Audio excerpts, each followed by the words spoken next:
ఒక చిన్న గ్రామంలో ఒక అందమైన ఇంటి ముందు పిల్లలు అందరూ కలిసి ఆనందంగా ఆడుకుంటున్నారు.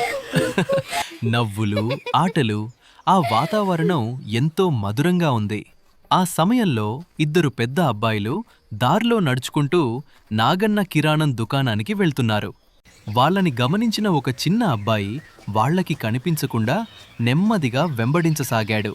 దుకాణంలోకి వెళ్లిన వారు ఒక చిన్న స్టిక్ ఫ్యాన్ కొనుగోలు చేశారు. తరువాత వారు మళ్లీ ఇంటివైపు తిరిగి నడవడం ప్రారంభించారు. ఆ చిన్న అబ్బాయి కూడా వారిని వెంబడిస్తూ వస్తున్నాడు. కాని ఆ చిన్న అబ్బాయి తన ఇంటి దారి మర్చిపోయాడు. ఎక్కడికి వెళ్లాలో తెలియక ఒంటరిగా నిలబడి ఏడవసాగాడు. అదే సమయంలో ఒక మంచి మనిషి అక్కడికి వచ్చి, "బాబూ, నువ్వెవరు? ఎందుకేడుస్తున్నావు?" అని ప్రేమగా అడిగాడు. ఆ చిన్న అబ్బాయి తన బాధ చెప్పగా ఆ మనిషి అతనికి ఒక చాక్లెట్ ఇచ్చి అతన్ని ఓదార్చాడు.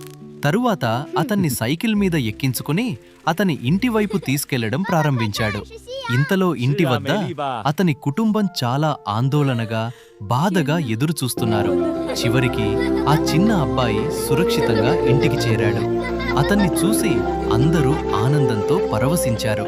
ఆ రోజు వాళ్ళందరికీ మర్చిపోలేని ఆనందాన్ని ఇచ్చింది Our dear boy.